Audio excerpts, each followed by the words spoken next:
Right, Rob and I are going to try and tag team today, so this could be interesting against the clock. Right, so I'm Giles from Jobtrain Solutions. We deliver talent acquisition and recruitment solutions to many leading employers, including mydentist, and here to introduce is Rob.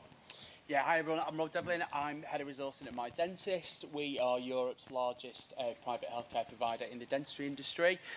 We've got loads of challenges around resourcing, both in terms of our employer brand perception and scarcity of talent.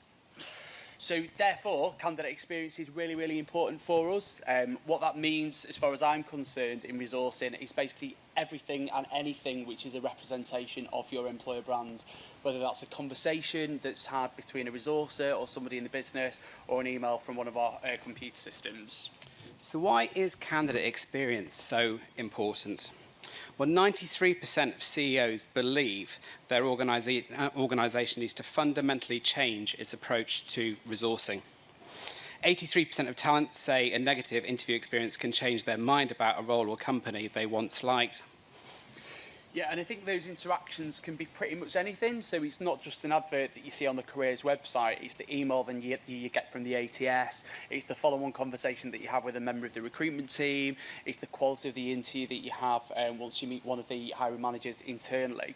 So I think it's really, really important to understand what each step of that employer brand experience is.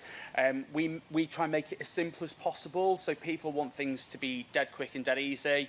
Provides some complexities for us in a clinical space because typically the industry requires lots of information. So we're really focused and obsessed with simplifying processes and making things as easy as possible. So yeah, communicate your employer brand to everybody. You see, you can get the first 4 steps right, but if the 5th fails, like the interview, then candidates are only ever going to remember that. So think about maybe creating brand ambassadors within your organisation. Perhaps they can work to improve the process, not just as recruiters, but also they can communicate this to your hiring managers as well.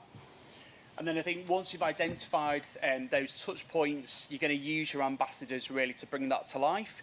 So we make this really simple by just starting off with a really simple map. What's each step on that candidate journey, and what is the standard of experience that we want to provide? I think the ATS is obviously really, really important. It is basically your shop window.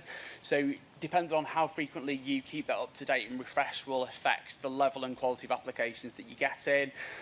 Like I said earlier, trying to make it as simple as possible. So really looking to reduce the amount of clicks take to apply and to get through the process is going to improve experience. Think about your social media channels.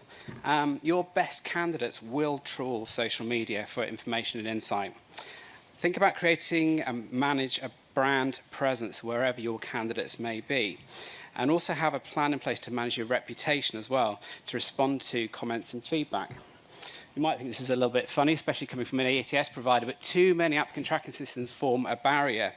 Think very carefully about the number of clicks and make sure there are no barriers in place. Think about your brand and the fact the ATS should absolutely represent that brand as well. And make sure it's made for mobile, not just responsive in design. Yeah, so again, just building on the previous presentation, I think spot on. It's about how do you bring those propositions to life through really, really creative advertising. Using tech such as videos and video interviews, we find has a massively positive impact on not just the number and quality of applications, but the conversion through the process. And particularly with millennials or younger types of applicants, the expectation is already there that you're doing it. So if you're not doing it at the moment, you are going to be left behind. So I think to make it all happen, we put some pretty simple internal SLAs together, really just to help us keep a handle on what is or isn't working from an attraction and employer brand point of view.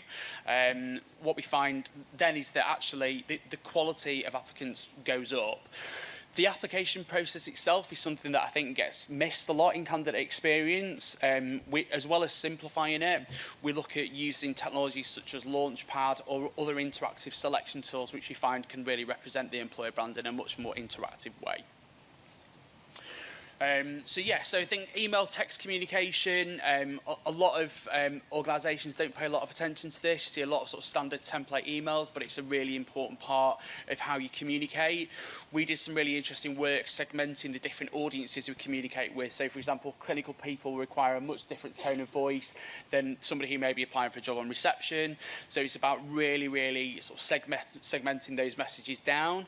And equally, as part of the interviews, really thinking about the language that you're using according to the different types of people and having some really clear guidelines in place to make sure that you're delivering that really, really well.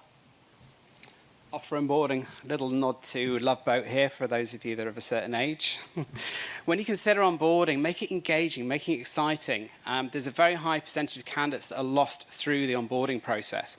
So think about using chat so you can engage directly with candidates. Use video, use emails and get the hiring manager to actually call the candidate as well.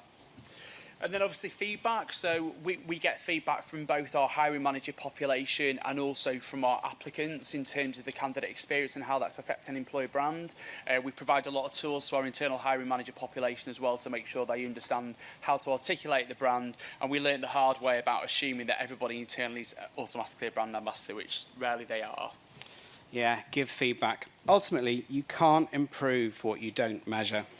So think about candidate calls, use some hard measures, things like the NPS survey, and report on it. Find out where your drop-offs are in the process. Find out the reasons and respond. Yeah. And again, really just sort of building on the importance of measuring and responding, make sure all your websites have got all the appropriate tracking on there, make sure your ATS has got all the appropriate tracking on there, and make sure you're squeezing as much as possible out of your BI, both in terms of the hard measures, but also the qualitative stuff around what your candidates are actually thinking about their experience. Obviously, we're pretty passionate about this, so if you have any questions at all, then do come and chat with us afterwards. Many thanks.